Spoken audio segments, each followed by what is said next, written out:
Hey, it's Miss Mocha. Welcome back to my spiritual therapy.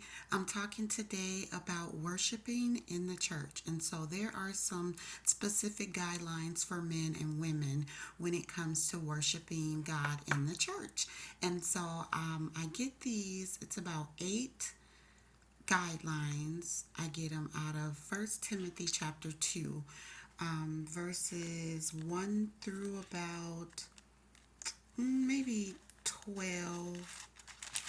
Yeah, 1 through 12. And so these are things that Paul was advising Timothy on and how a church should be ran. Okay? So, again, this is how we should be in the church. But I think that we can also be these ways outside the church. And that's how God has given it to me. Like, you can also take these points and be this way wherever you're praising God at. And so I'll just read through them. You can read the chapter on your own, but the first way that you want to worship is to have petitions, which is specific requests to God. So you let Him know your specific requests and then you pray. So that's number 2, is to pray. Use your prayers, to pray for yourself, to pray for these specific things, to pray for anything that you need to pray for or pray about. And then number 3 is intercessions, having intercessions, which is prayers for others. So you want to pray for everyone, including men, leaders, kings, anyone in high authority. So for us now, that would be like presidents, judges, lawyers, anyone that has a leading role. You want to pray for them so that we all, it says that we can lead a quiet and peace, a life of peace with godliness and honesty. So you want to pray that over not just yourself in your own household, but over pretty much everyone in the world, especially our leaders who seems like they're the one that needs the most prayer and the most peace nowadays. And so, number 4, you want to also have thanksgiving or give thanks to what you're asking for, your specific requests, your specific prayers, giving thanks for others and the things that they do. So you just want to be very thankful, have a heart of being thankful. And so this is when you're inside the church, but it could also be when you're outside of the church too. So number 5 talks about men specifically and what men should be doing. And it says men are to pray, and when they are praying, they want to lift up their holy hands without arguing, without fighting. And so again, this is for the church, but I think it could be for outside the church as well. So men, when you're praying, he's saying that you want to lift up your holy hands and be without arguing, fighting, strife, things like that. And for women, now women have a few more points. So these last 3 will be for women. So first, women are to dress modestly, so wearing appropriate clothing, not too elaborate hairstyles. The thing is, you're not to draw attention to yourself by the way that we fix our hair or by the clothes that we wear. We shouldn't be wearing gold and pearls and expensive clothes, expensive jewelry that draws attention to us. Instead, if we say that we're devoted to God or claim to be devoted to God, we should make ourselves attracted by the good things that we do and the good life that we live. So it said that we should put on good works as if it is our clothing. So we shouldn't worry about trying to impress others or draw attention to ourselves with wearing, fancy clothes, high price clothes, or these fancy hairstyles, gold jewelries, things like that. Instead, we should draw people in with the goodness of our hearts and the goodness of our behavior and how we live our life for God. So that is number 6. Number 7 says women should be quiet when learning. So learning in silence. We should listen to what men have to say and be submissive. So we should not be over overdoing it as far as men are concerned. We shouldn't be over men. We shouldn't be talking over them. We should be submissive to men, just like we are in our homes to our husbands. We should be like that in the church. And number 8 says women shouldn't teach or have authority over men.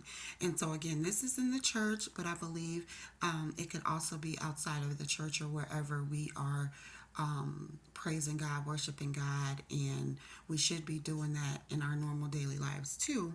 So it should be that women are not over men, women are not teaching men or having authority over men. We should be submissive to men, we should be listening to men, we should be quiet when learning. They should be the teachers and we should be the students, and we should be listening. And so I'm like, okay, God, well, that's that. And so how do I explain what I'm doing?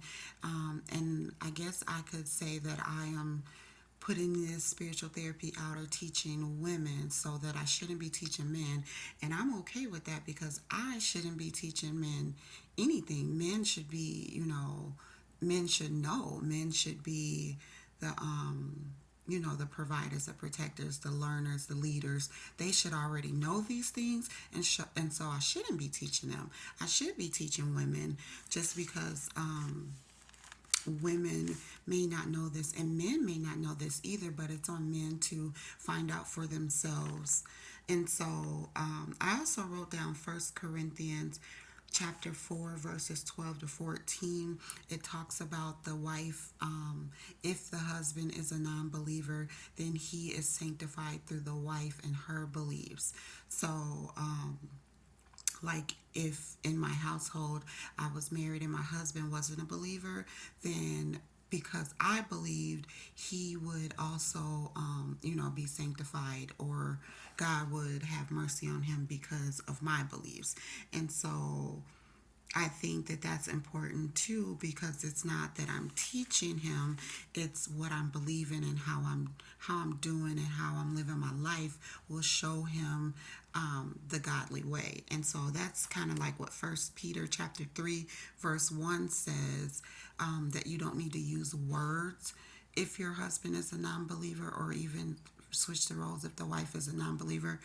But if the husband is a non-believer, you don't need to use words. You can just show him how to believe by your actions.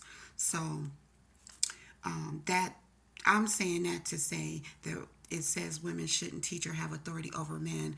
But if you have a husband who doesn't believe, you would teach him, but not with your words, more so with your actions and how you're living a godly life.